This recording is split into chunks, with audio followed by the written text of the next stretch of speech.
Well, what's up, guys? Welcome back to the After Hours podcast here at Midwest Whitetail, coming at you with episode 8. And today is November 30th, which is an unfortunate day because that means our favorite month of the year is finally and officially behind us. We've had some incredible hunting, and, to begin this episode, I need to start off by saying a huge thank you to each and every one of you, whether you're listening to the podcast, watching it, whether you've watched a daily channel blog, a regional episode, or even a main show or Chasing November episode. From all of us in Midwest Whitetail, we cannot say thank you enough. And I know it's only words, but that's all I have to offer you right now through this lens. So, it's the most meaningful thing in the world that you guys continue to support the brand, support the guys, and support the stories. So before we moved on into the podcast, I just wanted to give a big shout out to all of you. Hope you had a wonderful Thanksgiving. And as I mentioned, November 30th. So December 1st is tomorrow. We have one final day here in the first split of the archery season. So if you still are going to be out there trying to fill a tag, best of luck. And to kick things off for this episode with shotgun season's looming, which, by the way, if you're going, best of luck, hunt safe, and shoot straight. Mike and Owen are going to talk about the late season and how they would approach it, some of the food sources they're going to key on. Mike talks about some of the family members he's going to take, and then Owen offers a piece of advice that if you don't have food or cannot get deer to daylight on your food, what you might be able to do. But the main meat of this episode is going to be with lead editor and Chasing November producer Gavin Koterba. If you go all the way back to episode 2 in the podcast series of 2023, he talked about what would have been his biggest buck. He's been hunting public land since 2021 when he was an intern here at Midwest Whitetail. And over the years, obviously if you guys have followed along, you've seen that he's been able to encounter some incredible deer. Well, back in early October, we talked about how he had released an arrow, some of the steps we took to try to recover his buck, to, giving us the best chance. And unfortunately, it didn't work out, but the buck survived. This episode is all about the redemption story of the 6x5, Gavin's biggest buck ever, and I could not be happier that we get to share this one with you. He walks us through how he found the spot, what the spot looked like, and ultimately what sealed the deal. So, Gavin, shout out to you, man. Could not be any happier for you. The first of many, and I hope you guys enjoy this one.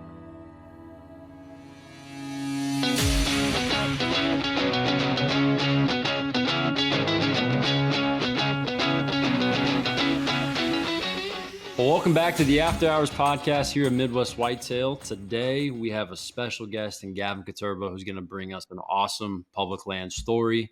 Caleb Greiner was supposed to be on tonight to keep this chronologically, but long deer season, guys got to go hibernate, so we'll catch him on the next one. But Ryan Ludwig's joining us as well, Mike Reed, Owen Reigler, and today is November 30th, which officially means Chasing November has come to a close. And to all of you out there listening, for all of you that have watched any episodes, thank you so much for the support this season. I know I can speak for these guys when we say we're very, very thankful. And we're very thankful for the heck of the, bow season that this team had. I mean, frankly, I think, Rye, you and I are the only ones that did not tag a buck. So that's pretty good success. And a lot to be thankful for as we head into the month of December. Shotgun season is here. For those that still could hunt in Iowa, you actually can't take the bow during the gun seasons. But if you're out there, Mike, Owen, any tips come to mind for hunting this post-rut time frame heading into the month of December? What do you got, Mike? Yeah, well, obviously food can be king this time of year. So post-rut, they lost a lot of weight, and they're try to find the attractive food source in the area. Deer trying to prepare for winter. That's usually the kind of the key source. And then, you still see rutting activity. I've been shotgun hunting over the years, and depending on sex ratios, I mean, there are does that'll come back in the estrus early December. It can be pretty exciting, focusing on weather fronts. I'm still getting, there was one of our cams today, Rye, on the home farm that looked like, it made me think there was some bucks dogging a doe in there. They were all 9 different bucks, I think it was, crossed by that one camera. It was incredible. Mm-hmm. Yeah, so you can still, I think you can still be hanging into some of your rut spots. Obviously, it's slowing down quite a bit, but we're transitioning from those bucks looking for the last doe back to food. We've got some good weather here in Iowa. We're getting another front coming through tonight, actually. In fact, we're supposed to have precipitation and snow and ice in at least, I think, south and east central Iowa. So it's kind of lining up well. And yeah, anything to add there, Owen? I've been saying probably 10 years ago, I started saying late season is my favorite season to hunt because, I mean, you just see deer. You go to these food sources, you get to watch deer the whole evening, and that's my favorite thing to do anymore, you know. So the only thing I would add to what you said, Mike, obviously it's about food right now. They're going back to food. Is if you can't catch one in daylight at that food source, you have an idea where he's bedding. You might have to move back closer to bed and cut him off in between, you know, try and get him coming closer to that bedding area before he gets to the food source. I've had that happen a few times too. They just won't walk on them in daylight. So sometimes that'll happen. You just got to keep moving back toward the bedding area. Yeah. Yeah, that's a good point. If you had to choose one food source and one only, what would you hunt over? I know what Owen would say. Yeah, you know what I'll say. Corn is king. In two, I would say weather dependent. Standing beans are awful good, but that takes good weather most of the time. I mean, I've had corn and beans side by side a lot. If you get super cold and snowy, the beans will contend and be just as good as the corn, but otherwise it's corn hands down for me. So what do you think, Mike? Yeah, I would say, I mean, I like hunting beans, but I like that real cold weather to hunt over beans. I love those big harsh fronts, but obviously in December, you still get some warm days, and you get a 60-degree day. I mean, I love a good brassica plot. So it just depends. You'll see a little bit of variation in what they're doing. But yeah, as we move into late season, it's hard to beat grain. Yeah. It's going to be very interesting to see how these next few weeks unfold. I know Mike said that he's going to be going during the shotgun season with family members. I think Chad Holmes is actually going to be hunting the Iowa shotgun season. He's coming up. So good luck to everybody out there. But before we move on to the gun seasons, Gavin, you have one heck of a story. And I think the last time you joined us on the podcast was middle of October. No, it was actually, we talked, I think on Mike's episode when I was over there at your house. You're right. I forgot about that. Well, the last time you were the topic of conversation. Yeah. I was the backseat driver, that one. Yeah. Well, that one was a very, very big learning discussion, right? And for those, just to bring everybody up to speed that maybe you hadn't listened to that podcast, Gavin has been hunting public land dating back to when he was an intern in 2021, had some incredible hunts over the years. And back in the middle of October, somewhere, what was the date exactly? The 14th. 14th, big weather front, put an arrow into the 6x5 on a piece of public land, buck that he's known for 2 years. And unfortunately, never recovered the buck, went through all the proper steps, proper channels, got a dog, tracked, and the buck shows back up a few weeks later. Gavin, take it over from there. Tell us a story of your biggest buck ever. Yeah, I mean, I keep just running it over in my head over and over again. I mean, it's just, and every time I do, you just crack a smile. It's just like, man, it happened. Still can't believe it. Still can't believe it. Also, when a plan comes together, man, couldn't be sweeter. This. So since I hit that buck, again, October 14th, I think it was like 12 to 14 days, somewhere in there. I hadn't had a picture of him or anything. And then lo and behold, he showed back up in daylight, of course, just hitting my scrape, just doing the thing, and I was like so relieved. I was sitting here actually at my desk, and I remember calling you, Josh, and just feeling so relieved that he was okay. And, he looked, there was no visible wound on him. It wasn't the greatest picture. There was a big sun flare on it. And so you couldn't really tell anything. And then, but regardless, he looked like he was in good shape. He didn't look like he had any real visible wounds or anything. So it was like, man, A, where did I hit him? And B, the chase is back on. So from there on, still kind of sporadic throughout the rest of October, got into the later part of October, a little bit more consistent. And then the rut rolls around, and it's just obviously chaos. And that river bottom down there, you get a lot of newer bucks showing up from like October 25th to like November 10th or so, there's a lot of new ones in and out, a lot of deer that I'd never seen before. Some deer on that property I have history with. Like there's this one really mature 8-point that we encountered one time later in November. And I've had him since my intern year. I've had pictures of him my intern year, which just blows me away in and of itself to have 3 years of pictures of the same deer on public land, you know? So just craziness. But have you noticed since your intern year, that same time frame? yeah, exactly. And that was part of our strategy was, you know, I hadn't hunted that place 2 years in a row. I hunted it a little bit intern year when I was able to get out, not at all last year because I was hunting that big deer. And then this year was going off of 2 years of trail cam photos, you know, the history of them. And so that really kind of like led me to decisions of like certain areas to hunt on the property. But at the same time, like I had only hunted it so many times. I'd scouted it quite a bit, walked it quite a bit, but you know, only hunted it a certain number of times. So didn't really know the deer patterns that well. And so, you know, it was a really cool thing as the season progressed, just hunting that place over and over again, jumping around to different spots. We mostly would do hanging hunts. I left one set up, but mostly hanging hunts. And so we're bouncing around looking for different spots and, you know, just learning the deer movement that way. So anyway, we get back to, you know, late October. He's kind of in and out. November rolls around and we're hunting when we can between doing work and everything and going on other people's recoveries and enjoying that stuff and everything. And, you know, having awesome hunts. I mean, incredible hunts for, again, public land and, you know, stuff that anybody can hunt. November 1st had a great hunt.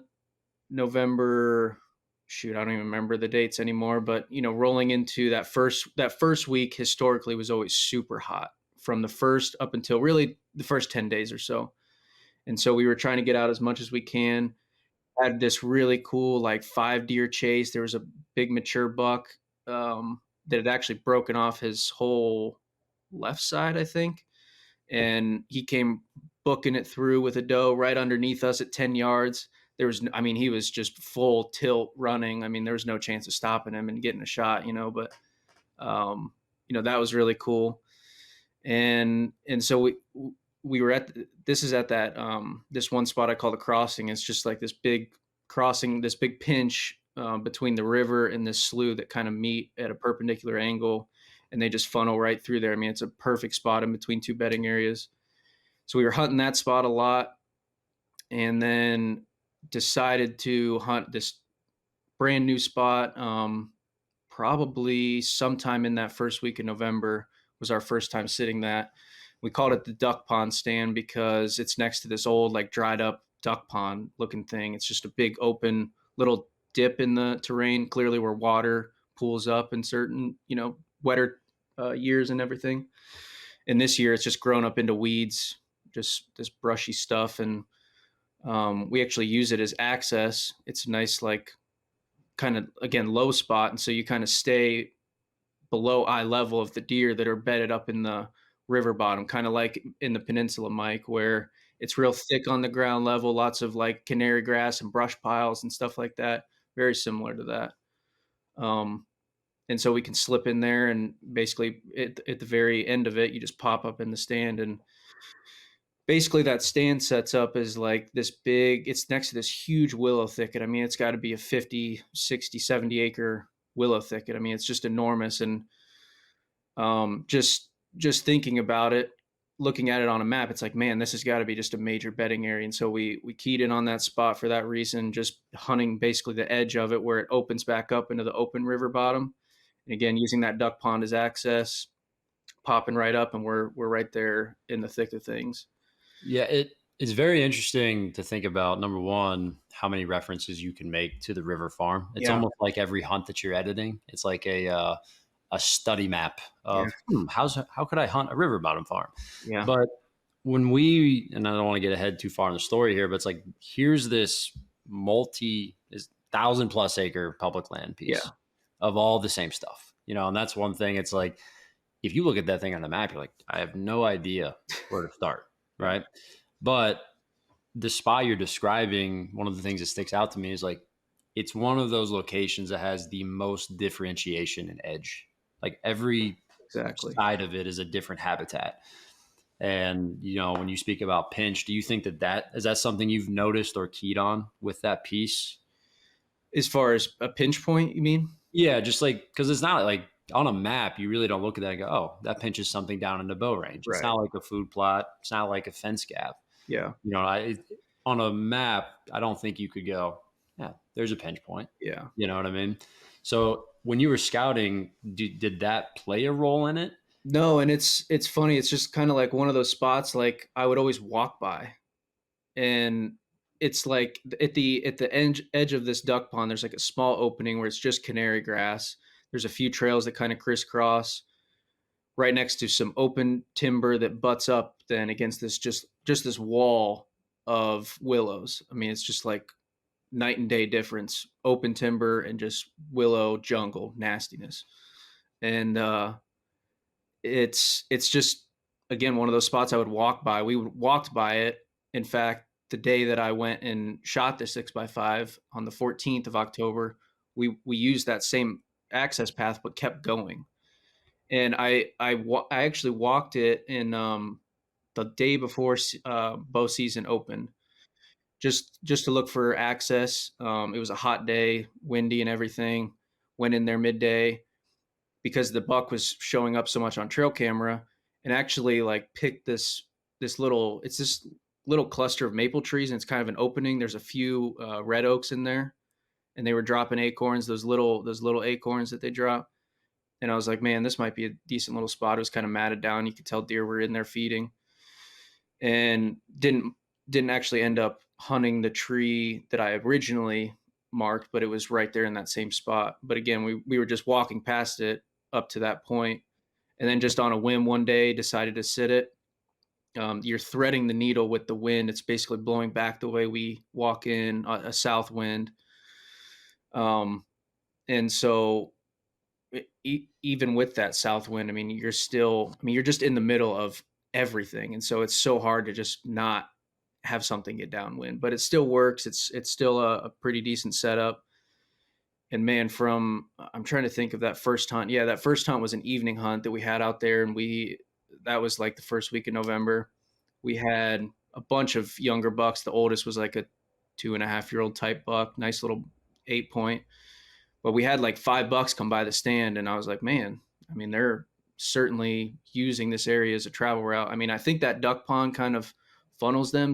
They definitely walk it, but it kind of just like leads them, that natural like path of movement almost just leads them right to the end where there's that little open patch of canary grass that we're basically sitting over. You can see, like I said, there's a few trails that crisscross, and it all just kind of happens right there in that little spot. So we were like, okay, this is a pretty decent little spot. We'll definitely sit this really one. Thick wall of willows on the one side of that duck pond too. Yeah, exactly. And it's all bedding, right? Yeah. The willows are what you're identifying as the bedroom. Exactly. They certainly do bed in the river bottom, like the open stuff where it's just canary grass and brush piles and everything. But for sure, the willow thicket is the main thing that we're keying in on. And that's exactly what we were seeing out the gate, is they're coming out of that, using multiple different trails, coming from multiple different ways, but coming out of that and really heading towards the big ag fields that are further off the property. Ended up sitting that mostly. So that was the first sit was an evening hunt. And then from there on, we were mostly sitting it in mornings, having really good sits. I think the 11th of October, we encountered that bladed 8, which if I had to guess, November, was that right? Sorry. Yeah, sorry. 11th of November. Correct. Yeah. Encountered that bladed 8, which if I had to guess, he is probably a 6-year-old plus deer. I mean, again, I had him for 3 years total, just knowing body size, general body sizes of deer and what they kind of look like at certain ages. My guess would be 6, but who knows at the end of the day. And had him come in with a doe. He was locked down with a doe, spotted him a little ways off along the edge of that wall, quote unquote, of the willows. He was working a scrape, ripping up trees, rubbing and stuff. I mean, it was crazy. And then sure enough, a doe pops out and he's with her. They work our way naturally. And he sits under this oak tree at 40 yards and works a scrape for no less than 15, 20 minutes. I mean, just sitting there, just licking the branch, kind of scraping, looking at her, licking the branch, and just eating you alive. I mean, it's just this stud of an 8-point at 40 yards. There was like a wall of branches and stuff that there's no way I could get a shot. And I don't even know if I'd really want to take a 40-yard shot necessarily on a calm morning and things like that. But still just eating you alive, watching this giant buck hanging out right here, almost in bow range for me. And it was funny. I told you that story, Mike, shortly after that hunt, and you were like, man, what you could do in that situation is give him a little snort wheeze, like nothing crazy, just a little snort wheeze, because you're in his quote unquote bubble, his little like comfort zone. And if all of a sudden a buck shows up in that bubble, he's gonna come check it out. Cause like you always hear, it's really hard to call a deer off of a doe. And so that was in the back of my mind while I was sitting there. I was like, I'm probably just going to end up screwing this up if I try to call at him. So I'm just going to let him do his thing. Maybe he works our way. Probably not, whatever. It's reasonable. It's really hard to call a deer when they're close too, Yeah. right? I mean, you start blowing on your gun call, you're probably going to, run them out of there. But, when they're that close and it's thick country, I've had experience where you do a little tiny behind you and all of a sudden he walks 15 yards to see if he can see, but now he is in bow range. He doesn't have to leave her, you're so darn close to him. But, he's 100 yards off. He's probably not going to make it in the bow range, but at 40, you might get him to walk 10. And I think that's the key for the spots. I mean, the river farm, obviously, it's like when you watch the video from the river farm or from your public land hunts, Gavin, as a viewer, you're like, there's no way you're going to call. They can clearly see right to your tree. Right. But when you're standing on the ground, all that canary grass, it's like you really can't see sometimes more than 10 yards in front of you. And I think that, from a river bottom standpoint compared to maybe ag country or flat country is like, that's the small difference that makes calling just so much more effective. Mm-hmm. Can you, I think it's so funny. You're like, I did the Mike Reed snort wheeze. I should have done the Mike Reed snort wheeze. And it comes into play. Yeah, that's. So people think about that, really aggressive through this, if you had a grunt tube or something like that. Does somebody want to illustrate the soft, 40 yards? I think the expert should do it. Mike. It's got to be Mike. I think the expert should do it. It's very. It seems funny that we're talking about, but it's very unique. Like when I think of a snort wheeze, I remember the first time you ever did it, Mike, was your Urban Bow Kill 2016. December. Yeah, that was like 15. Yeah. 15. 2015. It was December 5th, actually. And that 10 was out in the cut corn with a bunch of other deer. And, I'd grunted at him a few times. I grunted behind me because I had that kind of deep ravine behind me. And the thing that got him, though, because he'd look and he'd go back to feeding. Then he'd look and he'd go back to feeding. And then that little snort wheeze, and he couldn't help it. He walked over, and he was probably 80 yards, and he walked in all the way to the edge. But I do it with my mouth. I mean, it's not much to it. I don't do it through the little megaphone unless I'm trying to call to one, say 200 yards away. But it's just a little. I mean, it's quiet. There's not much to it, but I've heard enough bucks do it that a lot of times it is fairly sort of like, did he just snort wheeze? Mm-hmm. And when they're close, I mean, obviously, to me, the lowest volume that gets their attention is what you want. And just a little bit of something like that. And it just works so many times. Yeah.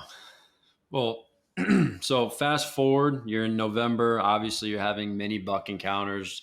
Before we get to the day, the very important day, the day you kill. Early season, you talk about you ran trail cameras in there. Did you identify that a lot of does were in this willow thicket? Is that what you're keying in on? Do you think bucks are in there, or are you like, okay, this is where my most does are, and I'm just going to get around them? For sure. And there's kind of like this middle area, that's this middle thicket that I originally thought was like a big bedding area and like a main area that they hold up in, and they certainly do. In fact, the night that we killed, we filmed 5 does come out of that for sure were just bedded right there and hopped up and were, wanting to come this way. So it was for sure a spot, but again, like kind of realize, especially hunting this stand, that this is for sure their area. And it's an area that I did put a camera inside of the willow thicket this year. Walking it last year, just found some historic scrapes and stuff. Just put one up over it. I don't even think that they really scraped on it that much this year, but it was an open little patch in there, and so you'd get them walking by and stuff a lot. And was that tracks? Is that what you use there? As the tracks? Yeah. I love the tracks cameras. I mean, they're just super simple, and I mean, I certainly could use a Cuddy Link system out there, and it would work all the same. But just for ease of use and for my purposes, just being able to put a bunch in a bunch of different properties, I mean, they're pretty sweet from that perspective. But the battery life too. I mean, I think like of all the things that I've noticed, great picture quality, reliable, but the battery life is what's surprised me. And that's why I asked that question, because that seems like a spot you definitely don't want to be walking in. Exactly. And that's regardless of getting the pictures like on your phone and stuff, like that's the best part of cell cameras for me, is like not having to go and check them and like leave your scent and invade and like potentially bump deer out, especially a bedding area or close to a bedding area. Like it's the nicest thing for me about cell cameras, is just letting it sit and you still get the intel. I mean, MRI, that could probably fast forward us to so we get into the back half of November, and just between doing work and other stuff, just not able to, we just didn't hunt a ton. You can say it consistently. Tell the team to stop shooting deer. Yeah, guys, come on, help a brother out. Come on, help a brother out. No, yes, super busy. I mean, just again, incredible season that everybody has had, and a bunch of like really in-depth, stories. I mean, what it comes down to, it's amazing, like the stories that we've had this year. Anyway, so between just working on that and other things for work and whatnot, able to get out here and there, and I've been really gravitating towards this stand just because of the fact that we have good hunt after good hunt after good hunt. And the access is killer. We're not generally bumping many deer going in and out or sitting in the stand. It's, again, really hard not to, because you're just right in the middle of everything. And so there's, at certain points, like there's going to be deer that bump, but they generally don't freak out that much, and they're comfortable enough in that area that they just come right back. I mean, it just works out. I don't know how else to say it, but we had a hunt, I want to say like the 18th of November or something, had a great encounter with a 3-year-old buck, I believe 3-year-old buck, that I've encountered a couple times now. Got awesome footage. It was an incredible encounter. He's bumping does around, and so it's like, okay, they're coming. That he came out pretty early with them, and so it's like, okay, they're bedding really close to this spot, which is, again, I think a key to this whole ordeal is like we're right next to the beds, and that's what, I mean, ultimately paid off as far as having great hunts in there. And he's still bumping does around. There's still does potentially coming into heat and everything. And so fast forward another week or so, the 6x5 all this time, I guess I should back up. The 6x5 all this time throughout most of November is kind of just in and out. He's clearly just going to other bedding areas, coming back, going to other bedding areas that I don't have cameras in, coming back, and just kind of jumping around. But for sure, the area that I was hunting is what he called home. I mean, it was back in October, and he kept gravitating back towards this area. So it's like, okay, we're just going to have to keep putting in time to eventually catch up with him. I think I said in one of my interviews, it's like, man, we're for sure going to encounter him at one of these times. I mean, between how consistent he was on camera and just knowing that he lived there for sure, it was just a matter of time. And so we get to 27th of November, and I'm sitting here on the computer, and I get a picture of him with 2 does, following 2 does going into that big willow thicket. and it was in daylight. It was like 4:15 or something, 4:20, something like that. And I was like, man, he's going to be in there the next couple of days, most likely. Cause he was right on him. It wasn't like does come by and 5-10 minutes later, he comes by. He was like literally right behind them in the picture. And so you got to think she's either close or hot right now. And so it's like, we got to get in there. And so the next day, the 28th, go in there and sit. It's actually kind of a wild story. We didn't really document this very well, but I had left my climbing sticks kind of at the entrance of the public, not the entrance of the public, more like the entrance of the river bottom where it kind of dips down into the river bottom. And it's not really a spot, I guess, that I've seen a lot of foot traffic, but for sure is a spot that it's easy to access from, and it's a ways back away from the stand. So I left my sticks there, probably in a little too easy of a spot to see. And I left them there just so I didn't have to carry them in and out, because it's like 2/3, 3/4 of a mile back to the truck from there. So I left them there expecting to walk in and they're right there and I can pick them up and go, and they're gone. Somebody had stolen them, and I can see boot tracks in the snow that walked up to them, and they're just gone. If you're listening to this and you stole Gavin's sticks, shame on you, and go put them back under that tree right now. I was pretty upset, and so that's public land, man. God, I mean, nothing's sacred. It's crazy. I was actually going to say the most important reason to use Trax cameras is if they take one, you don't lose your whole system. That's right. That's right. Because God, I've had some cameras stolen from back in the day.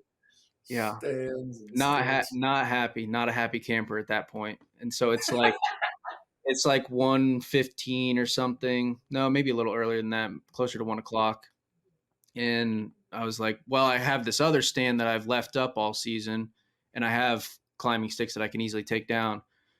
So I'm going to have to go all the way around, go tromping through all this area. The nice thing is we can kind of loop around the way that we access that stand. And so it's fairly out of the way, but still close to the bedding area. So I'm looping all the way around. I'm sweating like a dog, and I'm huffing and puffing and moving, trying to get over there and get back in time. Cause I was like, man, we could go sit over there and just be like, you know what, we're just going to have to roll with it. But I was like, dude, we got to be in there. We have to. That's where he's going to be at. And so I go over there, take the sticks down, pack them up, and hike back. And I'm just seething, and smoke's coming out of my ears and stuff, whatever. And so I get back, and we calm down. We take a minute to just like cool down or whatever. And then start to, what's that? No angel, just nice and calm. Yeah. Just deep breaths. Just deep breaths. No, it's an amazing thing you didn't sit in that stand. I mean, I don't think there's very many people that wouldn't have just said, screw it, this is where we're going to do it, whatever. I mean, yeah, I don't know. I just had that feeling we got to be in there. You know, we had the win for it. I mean, we went in there to hunt that stand, and I was just like, we're going to do it. Turns out we ended up getting in there with plenty of time, so it worked out fine. Doing my opening interview, and I look over as I'm closing it out, and there's a little buck. He's walking through the river bottom, just moseying around, kind of feeding or whatever. Turn around, there's another little buck. I'm like, holy smokes, what is going on? It's like 2:00, 2:30, and they're already on their feet, and they're both feeding. Like this is post snow, so 2 days after the snow, I think. It was still really cold. It was, I mean, at that point in the day, it was probably, I think my truck said like 20 some degrees, right? It was 0 degrees that morning. Yeah. Sun came up. 23 when I was hunting that night. Yeah. So it was cold, at least relative to what it had been. So that cold snap, and they're on their feet or whatever. And I'm like, man, this is crazy. And they're feeding right near the stand. There's the second buck that we saw, just a little spike or whatever. He's straight behind me, and he's right underneath this like hedge tree. It's a pretty wide tree, but it's clearly dropping hedge apples because he's over there munching on them and whatever, and he's hanging out for a while. And then, we have a group of, I think it was 2 does and 2 fawns. They come out of the main willow thicket, and they come right in. I mean, I could have shot them for sure. And they ended up, I think, getting our ground scent and kind of running back into the willows, but didn't really make a big fuss, luckily.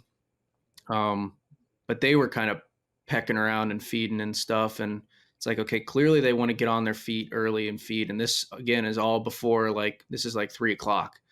And so I did an interview. It's like, man, these deer are really wanting to feed right now for sure. And after that, have another group of does come from the opposite way. I think it was 2, maybe 3 mature does and 2 fawns, or vice versa, something like that. They come in and they're moving through, and I'm assuming they're going to food, but they kind of just kept on going. And then it was kind of a lull after that. That was about 3:30. And so I was like, okay, it's prime time. I mean, if it's this good right now, like, it's got to just keep going from here. And then it just was like dead after that.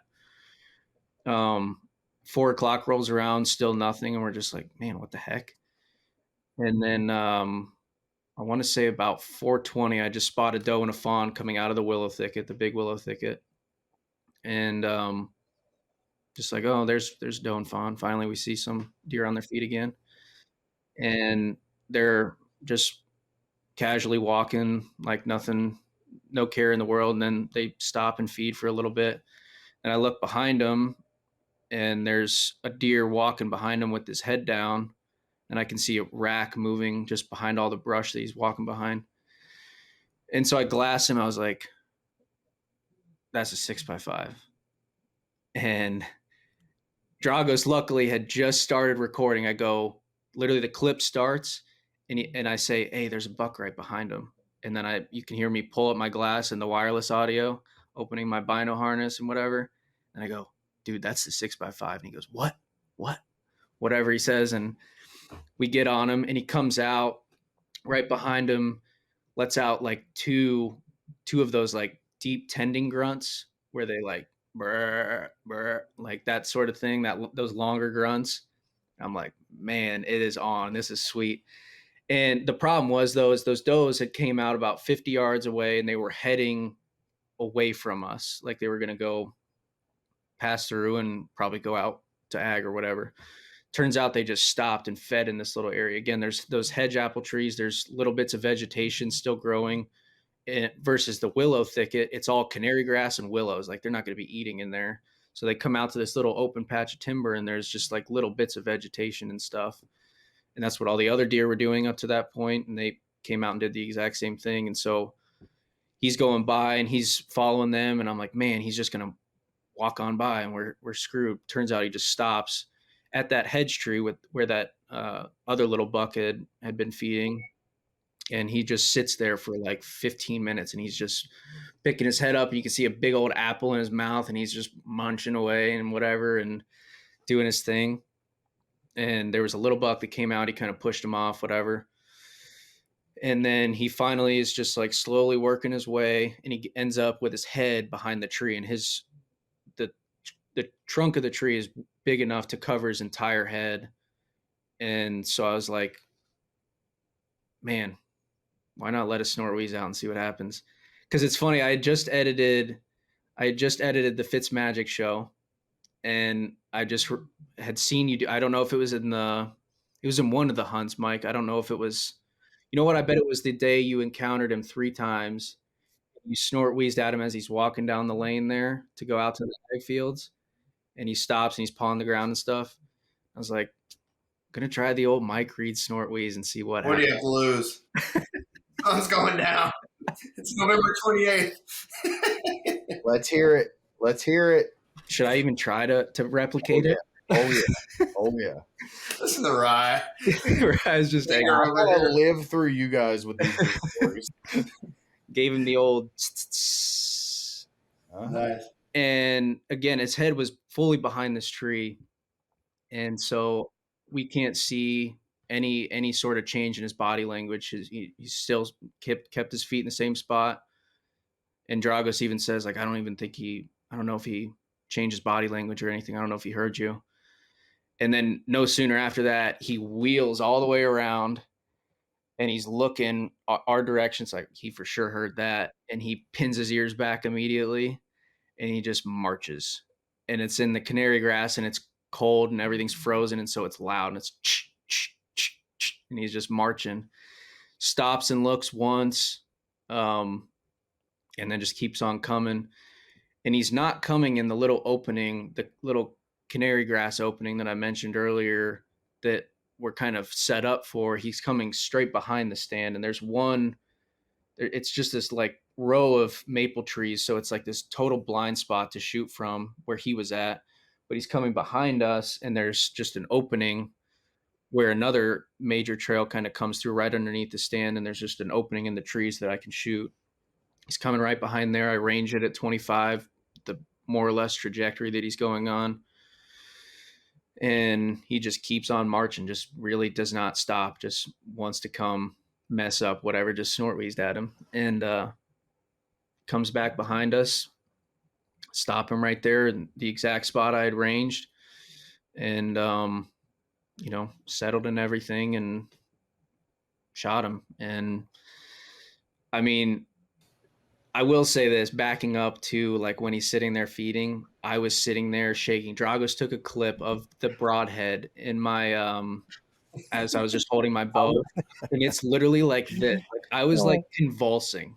Oh my gosh. I was going to interject and say that was the most calm explanation of what you were. I mean, I've never, between the cold and obviously this giant buck that's right underneath us, like I've never shaken that much in my life. That's passion, baby. Awesome. That is passion. It was crazy. But then I was telling this to Josh. I remember this, like, it was the weirdest thing. Like, as soon as he started marching our way, everything just like went calm. And I was just like, all right, here we go. And you're freezing. My hands are freezing. I don't have gloves on or anything, but like, you're just like in the zone. It's the weirdest thing how that happens. You know what I mean? Well, I mean, you talk about going back all the way to October, right? And the first event didn't unfold the way you wanted it to, but it wasn't just like, oh, we didn't find them, go hunt another day. You spent a lot of time trying to break down what went wrong, what didn't I do. One of the things you said was you don't really remember what happened, because it was just, oh, there he is, and not panic, but just kind of let adrenaline, set in. Get the best of you. One of the things you talked about the rest of the year, and we didn't really cover this in this podcast, but every deer that came by you, if you think about between the day you hit him and the day you killed him, we talked about act like that's the deer you're going to shoot. Range, vision the shot, all these different things. And so it's like, you talk about Owen when he killed Loch Ness, there was a lot of preparation and mental focus over the last month and a half that I think that's why it probably feels so familiar to you, is all that mental effort you put in.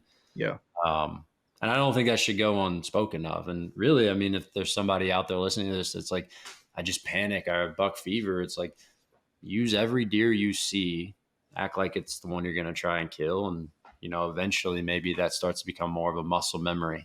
So I just, I think you put in a lot of work to make that moment feel as focused as it was. For sure. No, absolutely. It was a huge downer. I mean, it happens to everybody, but still I just get super bummed out about it. And, really at the end of the day though, just wanted to do everything I could. I mean, Owen, you and I talked for a while one day about just like potential things to try and, ways to practice, ways to, I use a thumb trigger and how to kind of do that. And, just always trying to learn. At the end of the day, I'm fairly new to this. And so, that's really probably one of the best things about doing what I get to do, is that I get to talk to guys like Mike and Owen and all of you guys. I mean, don't talk to Ryan and me. We ain't got nothing off of you.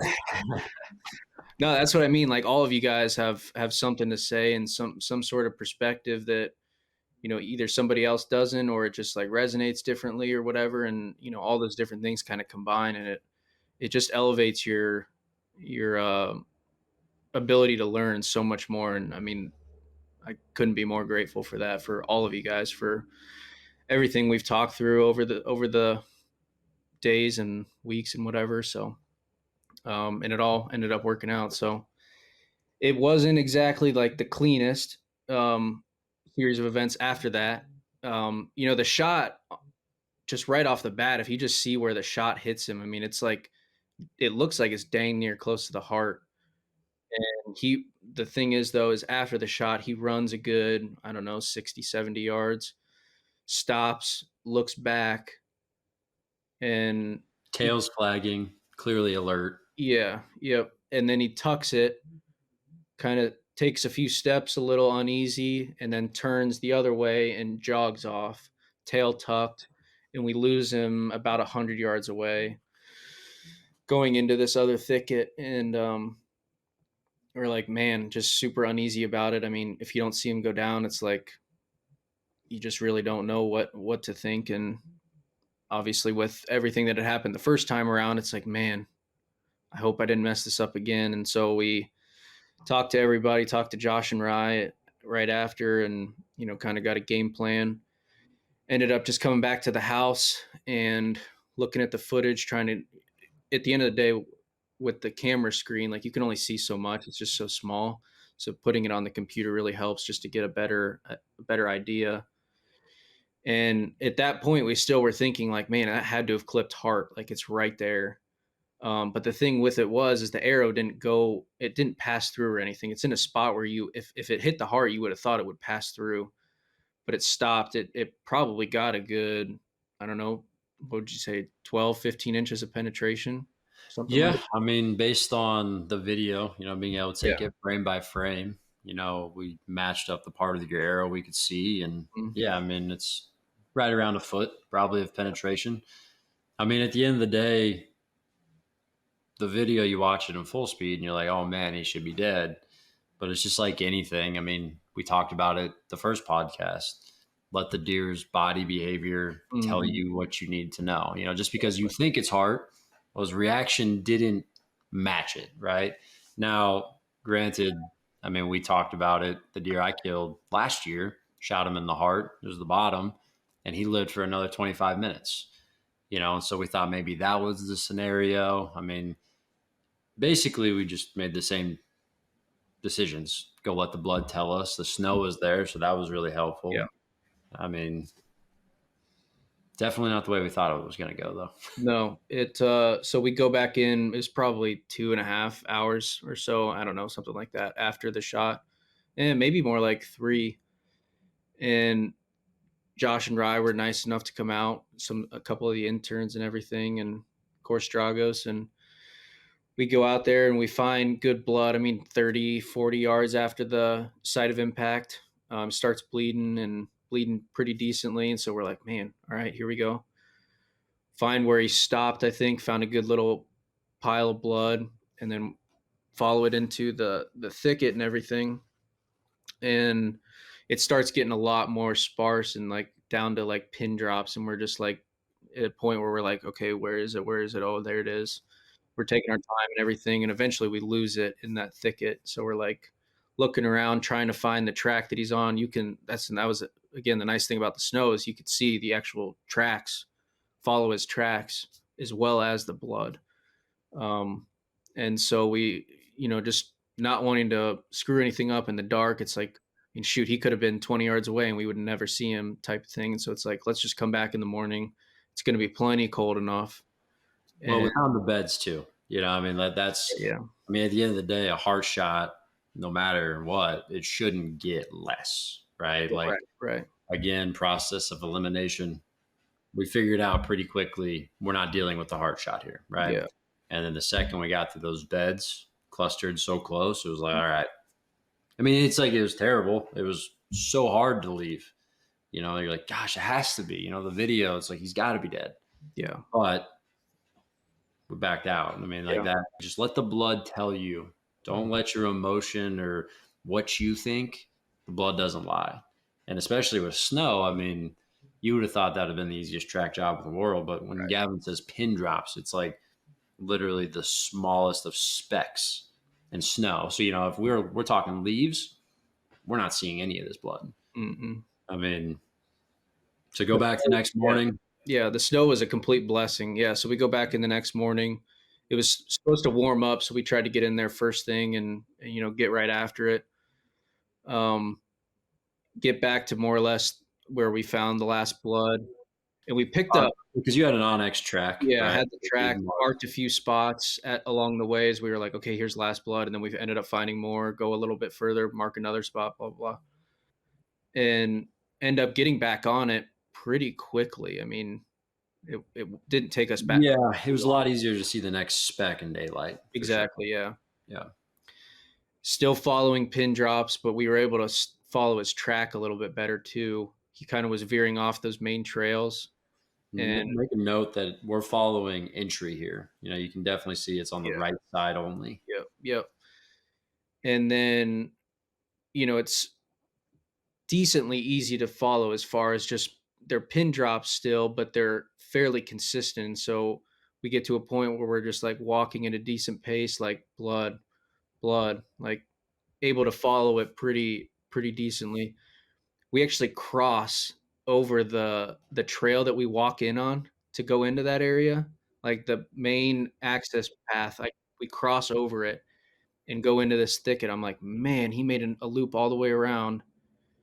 And at this point, we're probably 500 yards into it, probably closer to 500 yards into it. Yeah, I'd say 450, 500 by the time we doubled back. Yep. To that next. He had just basically made a big loop and was going back into basically the other side of the big willow thicket. And make note, we walked over this blood trail coming in the night before. Literally. Like walked right over it. Where we were all, I mean, this is just something, it's kind of silly of us, but we were like, oh, we're far enough away from where you hit him, not hooping and hollering, but we're like, yeah, man, we got the game cart. We're all cocky, like, let's leave the cart here. Let's go find him, And I mean, from that spot where we end up finding him, we're 200 yards away. And there's a blood trail 20 yards away. I mean, it was just like one of those moments the next day where we're like, oh no, like, this is not good, So that led us to that next bed, though. I think that'd have been bed number 4. Yeah. And that's where I think it's important to talk about how the blood changed. Yeah. So we found this. I mean, it's clearly been used. It's a large bed being used by a bunch of different deer. It actually watches that access trail that we come in on. And so it's like, okay, clearly this is a spot that a lot of deer are using. The snow's all melted underneath it. And for sure he had bedded down in there for some period of time. So Josh gets on the other side of it, picks back up on blood. And at that point, it had almost like switched from the entry side, which is the right side of the deer, to the exit side, which would be the left side. And it was left side only. It was exit only. And so we were like, okay, that's interesting. And so we keep following it. And at this time, it starts getting a little bit more consistent, still smaller drops, but a little bit more like blood, a little bit easier as far as like smaller intervals between blood drops and everything. I mean, we had been basically dried up when we found that bed. I mean, like at that point, when we had gone across the path, the amount of blood we were finding, I personally was getting really, really nervous. Because at this point, we're thinking, talking to Owen, talking to people, it's like, this could very easily just be single lung. If it's right behind the heart and it's single lung and we're dried up, that wound on the front side, now at this point, the arrows, we haven't recovered the arrow, right? I think it's still in. But no doubt when that bed happened, it popped, that broadhead popped through, just barely through the skin. And all that internal blood started dropping. I mean, it wasn't spraying, but like you just said, I mean, it was, I guess why the reason I'm being so detailed on that's like, there are so many little things that went right here. Right. That like made us able to find them. Right. And I was going to bring that up later when we actually found him, because it wasn't until we got to him and I think I just kind of leaned on him or something, and blood came out of the exit side and it was like dripping out. And we were like, no kidding. That arrow ended up poking through enough to have blood come out at a decent little bit. And that was what we were following that whole time. And we just kind of had that light bulb moment. I remember that when we were sitting behind him, and it was just, every track is different. It was just super interesting how that one went, for sure. I mean, pretty crazy, but follow him into the willows and cross this little slough or whatever and hop up on back into the willow thicket. And we're still, Josh and I are just nose to the ground like bloodhounds. We're just like looking, blood, following it. And behind our shoulder, Dragus is like, Gav. It was Gavin. Yeah. And Josh looks up, and I just see his face like light up, and I look over and I see his back laying there, and I literally just like fall to my knees. I'm like, no way. Just total disbelief. And at that point it was 700 yards. We actually did a little track on Onyx, a rough track of what we did. And it was 700 yards down the track. We found him bedded up in this, clearly an older bed or something that deer had used in the past, and bedded up and died in there. You couldn't have fit the blood we found No. in a glass. It was so little. That's snow. That's what did it for sure. Yeah, just completely in shock and in awe and disbelief and everything. It was awesome to have a bunch of good friends there. Rye, I really wish you could have been there. You were the first phone call. I can't believe you FaceTimed me before you put your hands on the deer. That still blows my mind. That's how much I love you, dude. Yeah, and just called Mike, called Owen, called everybody, Caleb, and just couldn't believe it. Still can't believe it. So awesome, man. Just feel so super blessed. Hey, it Gavin, wasn't grind, but it worked out. I'm curious, man. What did you catch? What did you find out when you field dressed, and what did you actually hit? Yeah, so what we found was, again, like the arrow, it looks like it goes like dang near right behind the shoulder, like right in that little pocket, like for sure a little low, but right there. Turns out when I field dressed him, the arrow, and we actually rolled him over and saw the exit wound. The exit wound was mid-body, and he was a little bit quartering to probably for me, but pretty close to broadside. So the angle of it was definitely not, what I had shot him at. And the video, when viewers watch it, it looks way more quartered. It does. You are. I think it's way very off to my right. Yeah. But he was a lot more broadside for sure, probably slightly quartered too, but either way, the arrow should not have been angled the way it was. And turns out liver and guts is what it ended up being. Heart and lungs weren't touched. Not even touched. That video we sent you on, is that what you think we would have seen? No, that's why I was curious about that. It looked like maybe one lung, but not farther back than that. Yeah. My guess, based on when we watched the video and just what we saw, is it has to deflect off the front elbow. Like when you watch it and you hear that smack, without that arrow lodged, because that's the thing that doesn't add up. It's like it hits something, but then the arrow's not lodged in anything. Like you can see it waving around, you know what I mean? So it's like, well, it's clearly not on the offside shoulder. So when it hit, it has to instantly hit off the elbow, deflect back. It's 2-3 inches past mid-body. And it just shows like you think you know what's going to go down, and it's the very opposite. But man, I thought you would have for sure been back of the right lung, and even with an exit through liver. That's crazy. Again, like the angle of the arrow, the way it deflected, it was like way angled. Versus what I shot him at. Goes to show like arrows do crazy things. Yeah, it's hitting hard stuff. Yeah. So what kind of tree were you in? Did you say like a multi-trunk maple? No, it was just a larger trunk maple. Okay. If Dragos and I are sitting like opposite the tree each other, like I wouldn't have been able to see him. Like it's a pretty large tree around. That's good. Okay. We're hunting out of the saddles. He is basically straight behind, like where all the trails are. So he would be basically like peeking out from behind it if there were deer out in front of us where I'm expecting them to come, and I'm off the side because I'm left-handed, so I'm shooting off the right side of the tree if it's facing the trails. So I'm a little bit more exposed, but there's other trees around us. There's one multi-trunk maple that's right next to us, and that's what kind of creates a blind spot. It takes away some of the shooting lanes, but it helps on the cover side as well.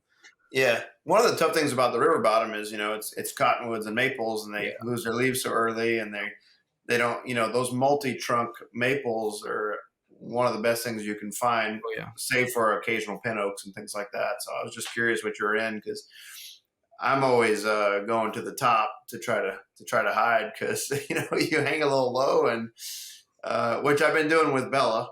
With Bella, we're hanging low 12, 14 feet. And it's cool to see her get in the zone. The other night we were there, and she got her bow. We had 2.5 hours to go. She never sat down. She never let go of her bow. And she's like, they're not going to see me. And she just was like, ready. And I was like, God dang. And, we had fawns and little bucks, and nothing would look up. They'd come to the base of the tree, and the big does would come out, and just like from 50 yards, they'd be like, there you are. And I was like, yeah, these old does are going to be tough. Anyway. Yeah, we're only 4 sticks up in that tree, and so it's not a whole lot, but it worked out somehow. I still don't know. But he's focused, obviously. He's focused, looking for a sound, looking ground level. You keep being bashful about it and saying, I don't know how it worked out. I can't believe it. And it's like, when people watch this episode that you're going to put together of this kill, they might not believe that it's Iowa public land. And I get that we talk about this all the time, like public land, state to state's different. And I was very blessed to have the natural resources that we do, the DNR that we do. But dude, you saw more mature bucks, better consistent activity than overwhelmingly most of our team that's hunting quote unquote private land. And that's not like, okay, you see one big deer, fine. That's luck. Stop selling yourself short. Stop saying you don't believe it. You should believe it. You've put all the details together. And that's the thing that I really hope shines through, is that, this is your biggest buck ever. But in the short amount of time that you've been hunting, the thing that you do, and you do it in editing, you do it in anything that you put your mind to, you use every scenario as a learning opportunity. And I told you this as soon as we found him. It's no surprise that you got him. It's okay. Let me take it back. It's surprising you shot the same deer, twice on public land. That's awesome. 80 yards apart from the 2 shots. You saw him 2 times and you shot him 2 times. Yeah, that's shocking. But it didn't shock me that this is the year you're going to get it done. And I think that I speak for the whole team when we say we're so happy for you, and there was nobody else that we wanted to see get it done more than you. For all the things that you do for us on the editing side, Chasing November, main show. I said this when you gave me the call, when I was had seen one fawn the whole day. And I said it in my interview, I was like, if you're a person that appreciates Midwest Whitetail, you dang sure better appreciate Gavin Koterba. And everybody here does a lot, don't get me wrong. But you make it your business to do a lot, and you do it at the highest level you can. And so that applies to hunting. You're sitting by your biggest buck ever, and I feel pretty confident saying it's your first of many. So that's right. Good job. It's good stuff, man. Couldn't do it without all of you. That's for sure. It's awesome. You got plenty of work. We'll end it there. Hour in. Hope you guys enjoyed that one, and I'm very excited for the videos coming down the pipe. This coming Monday, we have Andy Melton and David Williams, Illinois gun kills, Chad Holmes bow kill, I believe, and then Kaysen's his son, possibly. The following Monday, we've got the story of Vendetta, and really just the most insane, epic whitetail season that I think anybody has ever had, and a hunt to, do it justice. Rye and Caleb had a hunt for the ages, and Casey, Caleb's girlfriend, putting down an absolute giant. So that'll be the following Monday. And then the Monday after that, which should take us to what? 17th or 18th. 17th or 18th. Yeah, right before late muzzleloader. Mm-hmm. That would be Gavin's saga. So again, one of those years where we're not struggling for episodes to bring to the table. And that is a very, very big blessing, because I've been a part of seasons where it's the very opposite. And it's just a testament to the team, to paying attention to the details. And thank you again for all the support out there, guys. Hope you've had an incredible bow season, incredible season wherever your state is. And it's not over yet. So good luck out there if you got a tag left to fill. And appreciate you guys taking the time to listen to the After Hours podcast.